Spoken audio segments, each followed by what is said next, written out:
ሚኒስትር ሕርሻ ኤርትራ ኣመላእ ሃገር ካብ ዝተዋደደ 139 ነቁጣታት ሕርሻዊ ሜትሮሎጂካዊ ሓበሬታ ብዝኣከቦ ጸብጻብ መሰረት ኣብ ወርሒ ሐምለ ዝተመዝገበ ዝናብ ከምቲ ትንቢት ዝተገብረሉ ደሓን መጠን ከም ዝነበሮ ኣብ ወርሒ ነሓሰ እውን ብዝለዓለ ክቕጽል ተጽቢት ከም ዝግበር ሓቢሩ። ኣብ ወርሒ ሐምለ ኣብ ዝበዝሐ ክፋላት ኤርትራ ልዕሊ 50 ሚእታዊት ልዕሊ ንቡር ዝኾነ ተኽእሎ ዝናብ ክህሉ ትንቢት ከም ዝነበረ ዝገለጸ ሚኒስትር ሕርሻ ሓላፊ ሕርሻዊ ሜትሮሎጂ ተኸስተ ወልደ ገብርኤል ከምቲ ተጽቢት ዝተገብረሉ ደሓን ዝኾነ ዓቐንን ሸፈንን ዝነበረ ዝናብ ከም ዝተረኽበ ኣብሪሁ። በዚ መሰረት ብደረጃ ሃገር ኣብ ወርሒ ሐምለ ዝለዓለ ዝናብ ዘመዝገባ ነቁጣታት መንደፈራ፣ ሕርኮክ፣ ሰንዓፈ፣ ሶይራን ባሮንቶን ክኾናን ከለዋ ካብ 9 ክሳብ 21 ናብ ዝተዘርግሐ ናይ ዝናብ መዓልታት ካብ 289 ክሳብ 311 ሚሊ ዝናብ ከም ዝረኸበ ይሕብር። እቲ ናይ ሚኒስትር ሕርሻ በዓል ስልጣን ኣብ ወርሒ ነሓሰ እውን ልዕሊ ንቡር ዝኾነ ዝናብ ናይ ምርካብ ተኽእሎ 50 ሚእታዊት ምዃኑ ብምጥቃስ ህዝቢ ብሓፈሻ ሓረስቶት ድማ ብፍሉይ ኣድላይ ምድላዋትን ጠንቃቐታትን ክገብሩ ኣዘኻኺሩ።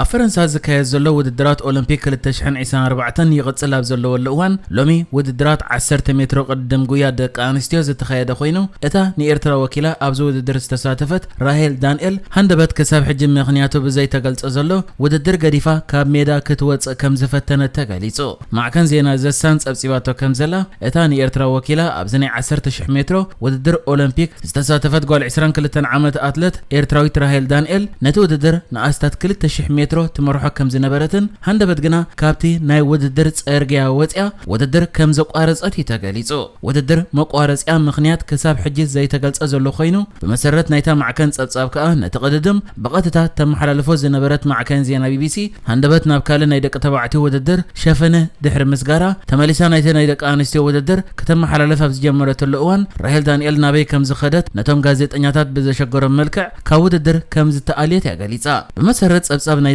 ማዕከን ኤርትራዊት ኣትሌት ራሄል ዳንኤል በጀካቲ ካብቲ ውድድር ምእላያ ካብቲ እቲ ውድድራት ዘካየደሉ ዘሎ ሜዳ ክትወፅእ ከም ዝፈተነት ግን ከዓ ኣካየድቲ ናይቲ ውድድር ከም ዝመለስዋ እውን ተሓቢሩላ። ብድሕሪዚ እቶም ካብቲ ሜዳ ከይትወፅእ ዝኸልከልዋ ኣካየድቲ ናይቲ ውድድር ኣብ ውሽጢ ናይቲ ሜዳ ናብ ዝርከብ ኣባይቲ ከም ዝመርሕዋ እውን ተገሊጹላ። ክሳብ ሕጂ ከዓ ራሄል ዳንኤል ንውድድራ ብከምዚ ዓይነት ኣገባብ ተቋርጾ ዝወሰነትሉ ምኽንያት ኣይተፈልጠን ኣሎ። ራሄል ዳንኤል ነዚ ውድድር ገዲፋ ድሕሪ ምውፅኣ ኣብቲ ዝተረፈ 8,000 ሜትሮ እተን ዝተረፋ ተቐዳደምቲ ተተባራሪየን ከመርሓ ድሕሪ ምጽናሕ ኬንያዊት ኣትሌት ቢያትሪስ ቼቤት ብ30 ደቂቃን 43 ካልኢትን 25 ማይክሮ ካልኢትን ውድድር ዛዚማ ቀዳሚት ኮይና ብምዕዋታ ወርቂ መዳልያ ከሽለም ከላ ኣብ ካልኣይ ደረጃ ኢጣልያዊት ኣትሌት ናዲያ ባቶቼሌቲ ካልኢት ክትወጽእ ከላ ንሆላንድ እትወከል ዘላ ሲፋን ሐሰን ድማ ሳልሳይ ደረጃ ሒዛ። ንኢትዮጵያ ወኪልን ኣብ ውድድር ዝተሳተፈ ኣትሌታት ድማ ጉዳፍ ጸጋይ ሳትሸይቲ ክትወጽእ ከላ ፎቴን ተስፋይ ሻውዒቲ ጸጋ ገብረል ሰማ ድማ 10 ደረጃ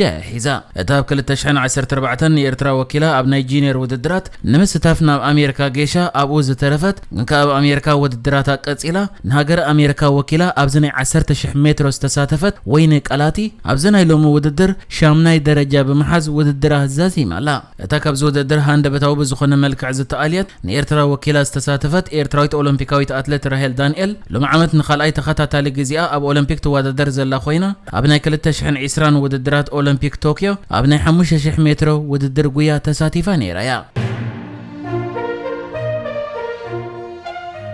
ኮሚሽን ቦርድ ምርጫ ኢትዮጵያ ነትብሰንኪ ኩናት ትግራይ ወግዓዊ ኣፍልጦ ተኸሊኡ ዝጸንሐ ሕወሓት ብፍሉይ ኩነታት ወግዓዊ ምስክር ወረቐት ኣፍልጦ ከም ዝሃቦ ኣፍሊጡ። እንተኾነ እቲ ኮሚሽን ነቲ ሰልፊ ከም ብሓድሽ ከም ዘመዝገቦ ብምግላጽ እቲ ብሕወሓት ቀሪቡ ዝነበረ ሕጋውነቱ ክምለስ ዝጠልብ ሕቶ ከም ዘይተቐበለ ኣፍሊጡሎ። ሕወሓት ነዚ ኣመልኪቱ ክሳብ ሕጂ ዝሃቦ ርኢቶ የለን። ሃገራዊ ቦርድ ምርጫ ኢትዮጵያ ሕወሓት ሕጋውነቱ ናብ ዝነበረ ንኽምለስ ብ13 ሚያዝያን 28 ሚያዝያን ሕቶ ከም ዘቕረበ ክገልጽ እንከሎ ብመሰረት ዝጠቐሰ ኣዋጃት ግን እቲ ሰልፊ ናብ ዝነበረ ክምለስ ዘኽእል ሕጋዊ ድንጋጌ ከም ዘየለ ጠቒሱ። ካብዚ ብዝብገስ ድማ እቲ ሰልፊ ብፍሉይነት ኩነታት ንምዝጋብ ዝተመሓየሸ ኣዋጅ መሰረት ብምግባር ከምኡውን እቲ ሰልፊ ናይ ዓመፅ ተግባር ደው ብምባል ብሕገ መንግስታዊ መንገዲ ንኽንቀሳቐስ ከም ዝተሰማምዐ ብምሕባር ብፍሉይ ኩነታት ከም ሰልፊ ንኽምዝገብ ከም ዝወሰነ ሓቢሩሎ። ድሕሪ ኩናት ትግራይ ሕጋውነቱ ዝተሰረዘ ሕወሓት ዳግማይ ሕጋውነቱ ክምለሰሉ ሕቶ ከቕርብን ምስ ፌደራል መንግስቲ ዘርባት ከካይድን ምጽኑሕ ይፍለጥ።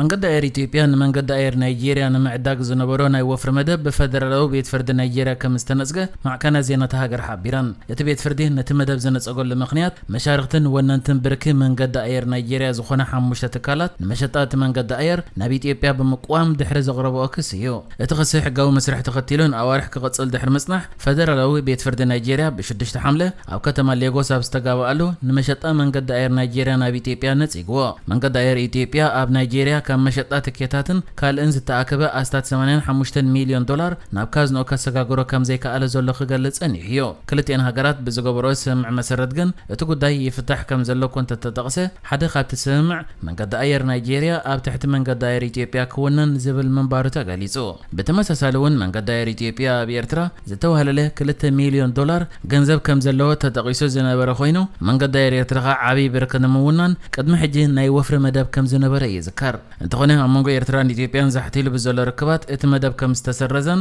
መንገድ አየር ኢትዮጵያ ናብ ኣስመራ ዘካይዶ ዝነበረ ናይ መጓዓዝያ በረራታት ካብ 30 መስከረማት ሒዙ ደው ከብል ብወገን ኤርትራ ደው ከብል ከም ዝተነግረን ይፍለጥ እዚ ከምዚ ኢለን ኮለ ድማ ኣብ ካልእ ምስ መንገድ አየር ኢትዮጵያ ዝተሓሓዝ ዜናታት እቲ መንገድ አየር ምስ ኣብ ሕቡራት ኢማራት ዓረብ ዝመደበሩ ትካል ብዝገበሮ ሰምዕ መሰረት ኣብ ቢሾፍቱ ሓድሽ 6 ቢልዮን ዶላር ዝውድእ ማዕርፎ ነፈርቲ ክሃንጽ ተሰማሚዑ ምህላው ተሓቢሩ መሰረት ካብታ ሃገር ወፂ ዘሎ ዜናታት ድማ እታ ምስ መንገድ አየር ኢትዮጵያ ኣብዚ ሰምዓት ያዘላ ኣብ ሕቡራት ኢማራት ዓረብ ዝመደበራ ትካል ኣብ ውሽጢ ዓመት ንዲዛይን ናይ ተሓድሽ ማዕርፎ ነፈርቲ ንመንገድ አየር ኢትዮጵያ ክትረክብ ሰምዕ ተገይሩ ከም ዘሎን ኣብ ውሽጢ 5 ዓመታት ድማ ምህናጽ እቲ ማዕርፎ ነፈርቲ ክዛዘም ምዃኑ ተሓቢሩ እቲ ሓድሽ ማዕርፎ ነፈርቲ ኣብ 35 ተርቢዒት ኪሎ ሜትር ዝስፍሓቱ ናይ ቢሾፍቱ ከባቢ ክህነጽ ምዃኑ ክግለጽ እንከሎ ከባቢ 100 ሚልዮን ተሳፈርቲ ድማ ዓመታዊ ከእንገድዮ بتوسخ كابت حج زلوا معرفة نفرت بوله بزبالة ملكع أب حد أوان 4 نفرتي كبرالون كعالبالون زخيلة رانوي كهلوا مخانون تحبير لا